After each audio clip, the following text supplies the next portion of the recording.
Lalu hati kita selama ini seperti apa?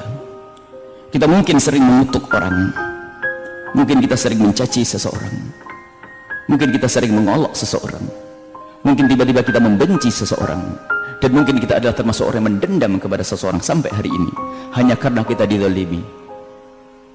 Kita tidak sadar bahwa kapan ada orang berbuat zalim kepada kita, artinya Allah akan mengangkat derajat kita. Jika ada orang mengolok dan menggunjing kita, itu artinya Allah telah membersihkan dosa-dosa kita.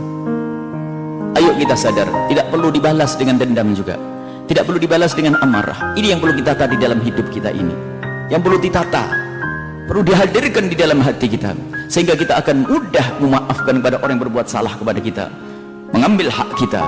Kemudian kita juga mudah kita memberikan apapun yang mereka butuhkan karena ada kasih sayang di dalam hati kita. Kita lihat semuanya. Kemudian di saat hati itu sudah biasa memaafkan, lapang dada, ini banyak kebaikan yang bisa kita dapat.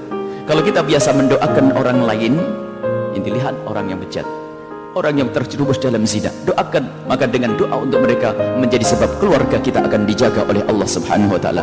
Akan tapi siapapun yang membuka aibnya orang, dikatakan tidak akan mati kecuali akan tertimpa aib yang serupa. Maka jangan menggunjing pezina, jangan menggunjing pemabuk, jangan menggunjing orang yang melakukan kemaksiatan, akan tapi doakan dengan doa kebaikan, memohon di tengah malam.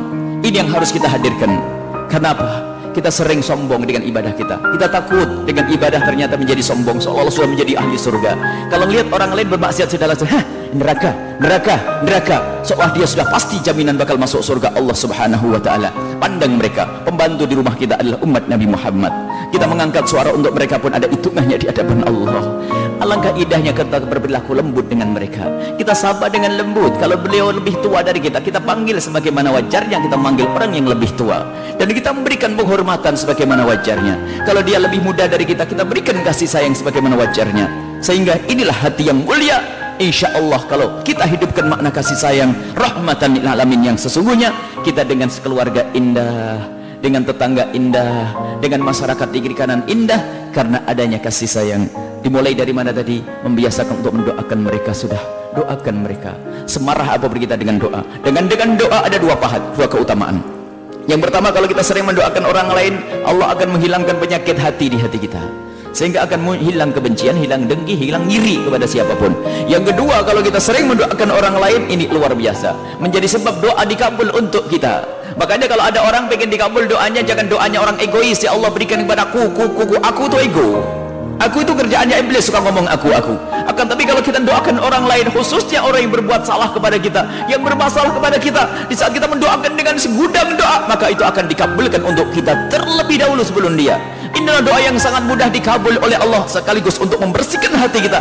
Dan ini lebih mudah dikabul daripada harus umrah pergi ke depan multazam, akan tapi hatinya masih kotor. Ayo kita bersihkan hati kita agar tumbuh makna kasih sayang. Dan ingat, dabba alaikum da'ul umami qablakum, akan merayap di hati sebagian dari sekalian ini penyakit umat terdahulu, perpecahan, permusuhan, pertikaian, hilangnya keindahan, yaitu ada penyakit namanya baghdha, kebencian, hilangnya kasih sayang.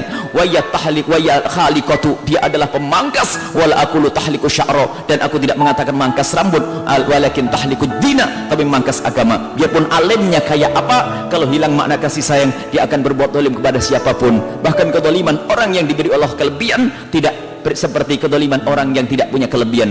Zalimnya seorang pejabat tidak seperti zalimnya rakyat. Zalimnya orang kaya tidak seperti zalimnya orang melarat. Zalimnya orang berilmu tidak seperti zalimnya orang yang bodoh. Selagi punya kelebihan, di saat berbuat zalim adalah semakin dahsyat, naudzubillah, dan nerakanya pun semakin dalam, nerakanya pun semakin dalam. Maka dari itu, ayo kita jauhkan hati kita dari berbuat zalim. Kita mulai dengan membiasakan kita memohon untuk saudara kita, tetangga kita yang melakukan kehinaan, kemaksiatan, terjerumus dalam keharuman. Kita mohon kepada Allah, semoga Allah mengampuni mereka, diangkat derajatnya oleh Allah Subhanahu wa taala.